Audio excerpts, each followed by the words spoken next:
Hello friends, welcome back. स्वागत है आपका environmental science and disaster management के बड़े इंटरेस्टिंग टॉपिक पे। दोस्तों, मार्च का महीना और अभी से कई सारे एरियाज में, डिस्ट्रिक्ट्स में, स्टेट्स में आप देख रहे होंगे कि टेम्परेचर लगातार बढ़ते हुए 38-40 डिग्रीज तक पहुंच गया है। इनफैक्ट बॉम्बे में भी इस बार हो सकता है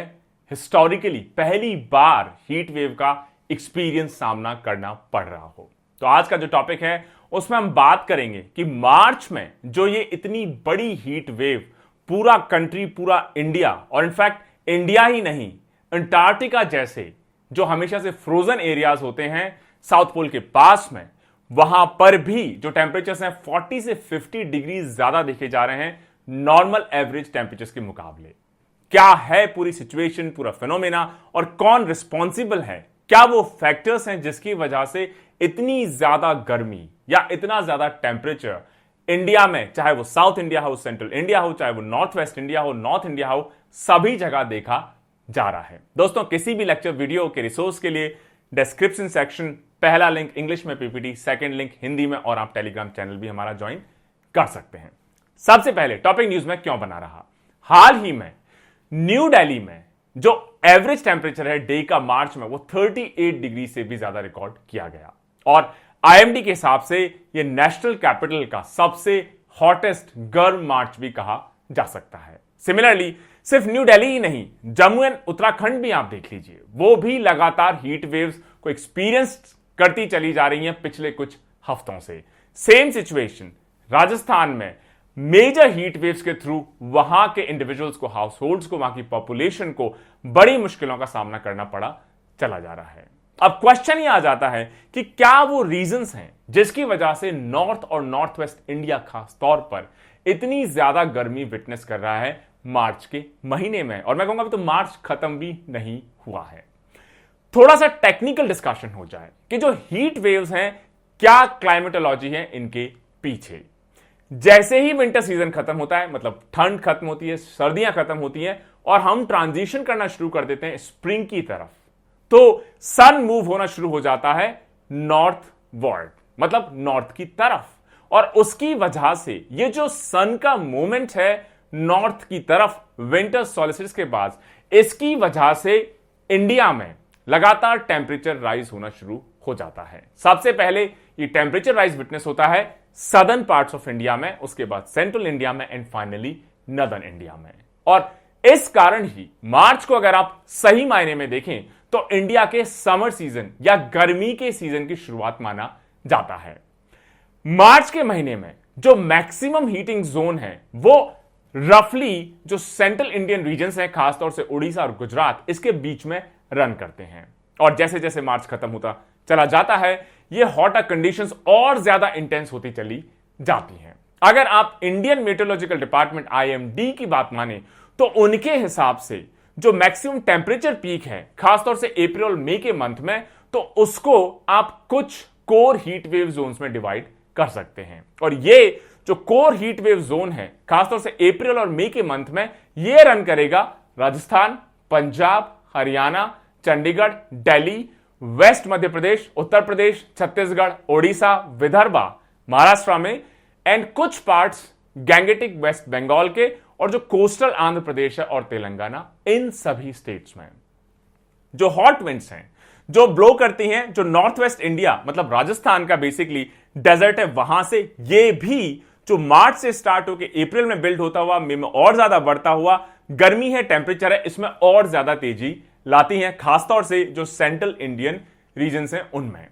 कई सारे जो प्लेसेस हैं खासतौर से नॉर्थ वेस्ट इंडिया में या ऐसी सिटीज जो साउथ ईस्टर्न कोस्ट पे लाई करती हैं, वो ऑन एन एवरेज पर सीजन 8 से भी ज्यादा हीट वेव्स को विटनेस करती हैं। लेकिन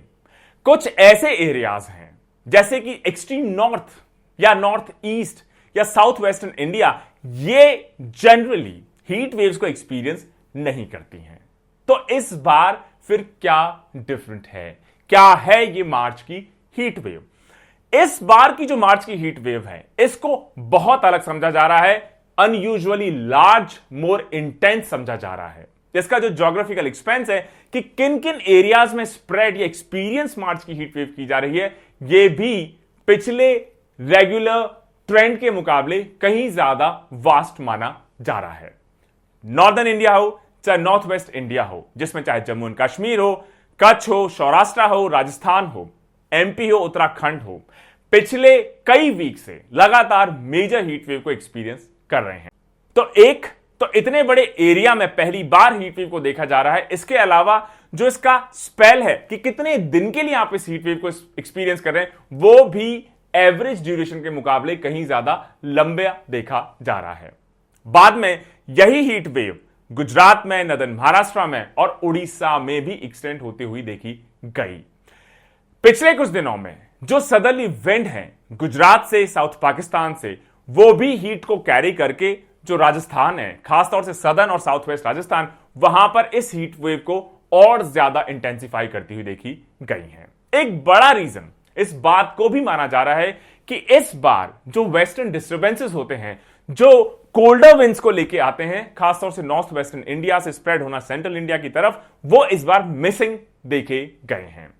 इस वजह से जो टेम्परेचर्स हैं, चाहे वो जम्मू हो, राजस्थान हो या आसपास के नेबरहुड एरियाज हो, उनका टेम्परेचर जो हर बार वेस्टर्न डिस्टर्बेंसेस की वजह से थोड़ा सा मॉडरेट हो जाता था, कम हो जाता था, वो अब और ज्यादा बढ़ता चला गया है। इसके अलावा ये जो सीजनल ट्रांजिशन है, इसमें वेस्टर्न डिस्टर्बेंसेस तो मिसिंग है ही हैं, लेकिन जो मॉनसून से पहले के प्री मॉनसून शावर्स होते हैं, वो भी इस बार नहीं देखे जा रहे हैं। मतलब वो सभी चीजें जिसकी वजह से पिछले सालों में हीट कम हो जाती थी, वो फैक्टर्स इस बार हम सबकी मदद करने के लिए अवेलेबल नहीं देखे गए हैं। मतलब प्री मॉनसून शावर्स नहीं देखे गए हैं, वेस्टर्न डिस्टर्बेंसेस नहीं देखे गए हैं। इसकी वजह से हीट कहीं ज्यादा एरिया को कवर कर रही है और लंबे ड्यूरेशन तक कवर कर रही है। क्योंकि प्री मॉनसून शावर्स नहीं देखे जा रहे हैं, उनके मेजर थंडरस्टॉर्म एक्टिविटी के साथ जो रेनफॉल एसोसिएट होती है, जिसकी वजह से टेंपरेचर्स कम हो जाते थे, वो पूरे कंट्री में बहुत कम जगह ही देखे जा रहे हैं। और क्योंकि इस बार हम प्री मॉनसून शावर्स विटनेस नहीं कर रहे हैं, हीट बढ़ रही है। अगर पूरे कंट्री में हम देख लें तो मार्च 21 तक पूरा कंट्री 83% से भी ज्यादा रेनफॉल डेफिसिट, मतलब बारिश की कमी विटनेस करता हुआ देखा जा रहा है। सरप्लस रेन मतलब एवरेज से थोड़ी सी ज्यादा रेन सिर्फ कुछ ही एरियाज, जैसे केरला में 14% एक्स्ट्रा, अंडमान निकोबार में 599% एक्स्ट्रा, या बाकी स्टेट्स और यूनियन टेरिटरीज ऑलमोस्ट ड्राई देखे गए हैं। मतलब ऑलमोस्ट 90% से ज्यादा इंडियन सब कॉन्टिनेंट इस बार प्री मॉनसून शावर विटनेस नहीं कर रहा है। अंडमान साइक्लोन आसानी की वजह से ज्यादा रेनफॉल विटनेस कर रहा है, लेकिन इसके अलावा केरला के अलावा और कोई ही शायद स्टेट हो जिसमें प्री मॉनसून शावर्स को विटनेस किया जा रहा है। अगर आप कुछ नंबर्स देख लें तो नॉर्थ वेस्ट इंडिया में अभी 86% का rainfall deficit, east and north east India में रफली 92% का रेनफॉल डेफिसिट, सेंट्रल इंडिया में रफली 84% का रेनफॉल डेफिसिट, सदर्न पेनिनसुला में रफली 40% का rainfall deficit, all India level पे रफली 83% का रेनफॉल डेफिसिट। तो मतलब प्री मॉनसून शावर्स नहीं है, रेनफॉल डेफिसिट है, वेस्टर्न डिस्टर्बेंसेस नहीं है। क्या सिर्फ इंडियन सब कॉन्टिनेंट ही इतनी इंटेंस हीट वेव या लार्ज राइज इन टेम्परेचर को विटनेस कर रहा है? अंटार्कटिका भी मेजर हीट वेव को मार्च के महीने में एक्सपीरियंस करता हुआ देखा गया है। मार्च 18 का अगर आप डेटा देखें तो जो सरफेस एयर टेम्परेचर है ईस्टर्न अंटार्कटिका, उसको हिस्टोरिक आप कह सकते हैं। जो नॉर्मल टेम्परेचर होता है उससे रफली 40 डिग्री सेल्सियस, 40 डिग्री सेल्सियस ज्यादा टेम्परेचर इस बार मेजर किया गया है ईस्टर्न अंटार्कटिका में। नॉर्मली जो टेम्परेचर होता है मार्च के महीने में वो रफली -45 टू -50 डिग्री सेल्सियस के आसपास होता है। सिमिलरली सिचुएशन अगर आप सदर्न पोल पे देख लें तो अभी का टेम्परेचर वहां पर -18 टू -12 डिग्री ही आंका गया है, जो क्लाइमेट साइंटिस्ट के हिसाब से हिस्टोरिक है, अनप्रेसिडेंटेड है। इतना हाई टेम्परेचर ना ही तो अंटार्कटिका में ना ही कभी सदर्न पोल पे मापा गया है।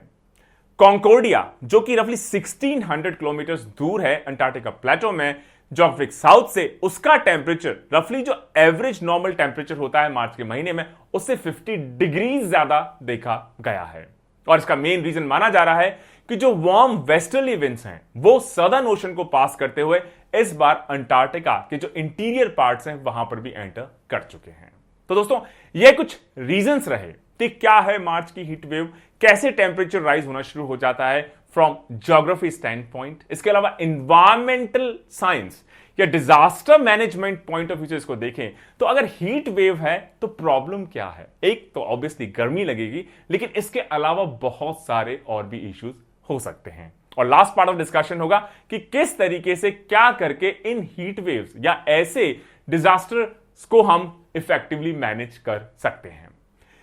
हीट वेव्स अगर आप सही मायने में देखें तो जैसे हीट वेव्स वर्ड आपके माइंड में आएगा, सबसे पहले आप सोचेंगे बहुत ज्यादा टेम्परेचर्स, एबनॉर्मली हाई टेम्परेचर्स कुछ पर्टिकुलर एरियाज में। कई बार ये इंटेंस हीट वेव्स ह्यूमंस हो, एनिमल्स हो, उनके लिए फेटल हो सकते हैं, उनकी डेथ हो सकती है। कई बार जो सी लेवल है उसमें भी इनकी वजह से इंक्रीज देखा जाता है। तो टाइम के साथ हम हीट वेव्स का चाहे ज्योग्राफिकल एक्सपेंस हो, चाहे कितने टाइम के लिए एक्सपीरियंस कर रहे हैं, उसमें लगातार इंक्रीज देखा जा रहा है। लेकिन जो कोल्ड वेव्स हैं उसमें अब हम धीरे धीरे डिक्लाइनिंग ट्रेंड देखते चले जा रहे हैं। ये जो एक्सेसिव हीट है या हीट वेव्स हैं, इसका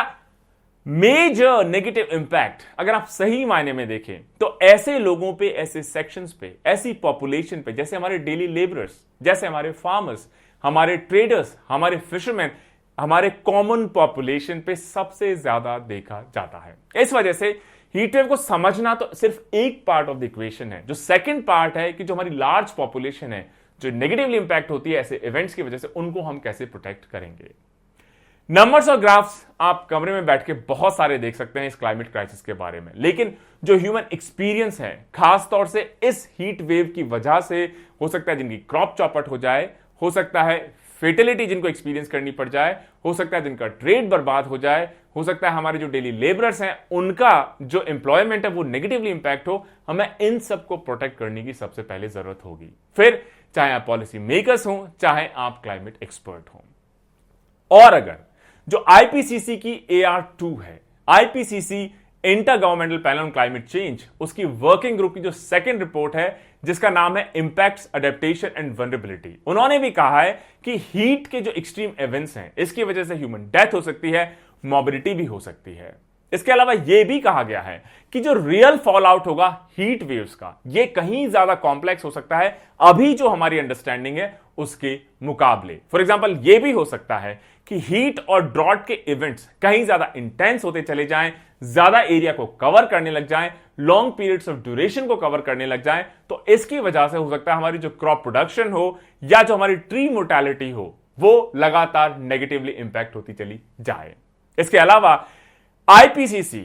की जो असेसमेंट रिपोर्ट पार्ट 2 है, इंपैक्ट्स, अडेप्टेशन, वल्नरेबिलिटी, वो ये भी सजेस्ट करते हैं कि अगर टेम्परेचर 1.5 डिग्री सेल्सियस से ज्यादा बढ़ जाता है compare to pre industrial levels, तो हो सकता है इसकी वजह से क्रॉप लॉसेस हो, खासतौर से मेज, खासतौर से मेजर फूड प्रोड्यूसिंग रीजन्स में सी लेवल बढ़ना शुरू हो जाए, स्टॉर्म सर्ज हो, हैवी रेनफॉल हो, और ये कंपाउंड होंगे फ्लड रिस्क के साथ। इसकी वजह से हेल्थ को एक रिस्क होगा, फूड प्रोडक्शन को एक रिस्क होगा। इसकी वजह से हो सकता है सडन फूड प्रोडक्शन लॉसेस हम एक्सपीरियंस करने लग जाएं इन हीट और ड्रॉट के मेजर या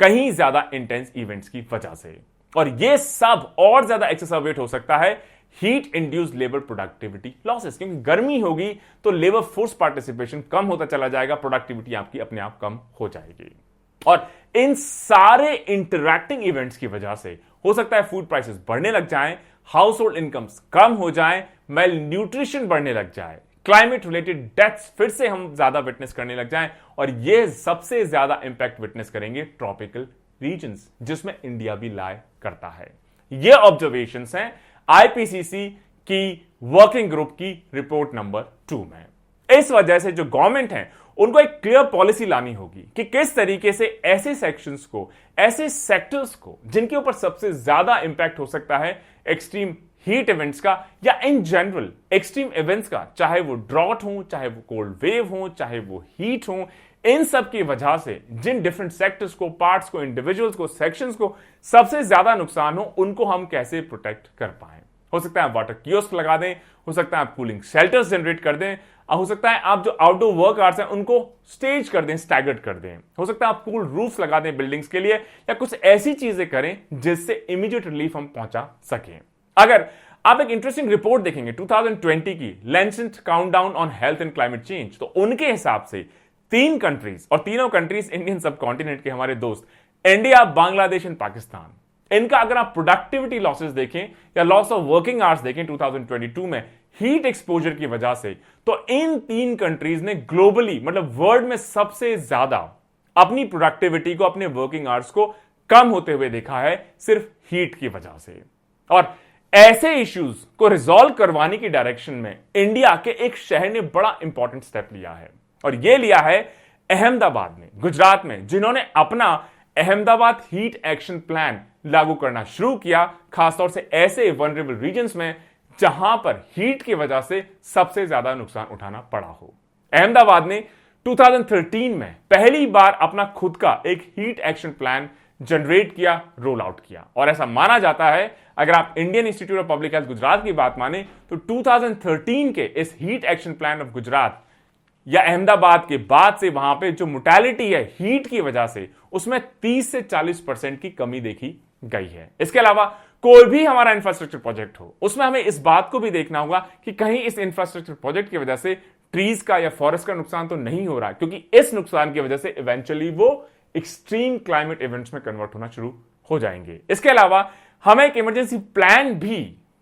इन प्लेस लाना पड़ेगा कि किस तरीके से ये एक्सट्रीम हीट इवेंट्स हैं उनको हम टैकल कर पाए। तो दोस्तों, ये रहा पूरा डिस्कशन इंटेंस मार्च हीट वेव, कैसे इंडिया में इसको देखा जा रहा है, क्या इसके रीजन्स हैं, और सिर्फ इंडिया में नहीं, इवन साउथ पोल हो, अंटार्कटिका हो, वहां पर भी टेम्परेचर्स को 40 से 50 डिग्री ज्यादा देखा जा रहा है compare to their normal average temperatures, और किस तरीके से इंपैक्ट करती है ह्यूमन पॉपुलेशन को, कैसे ये इंपैक्ट करती है इंडिया को, कैसे इंपैक्ट करती है ये इंडियन सबकॉन्टिनेंट को, और किस तरीके से हम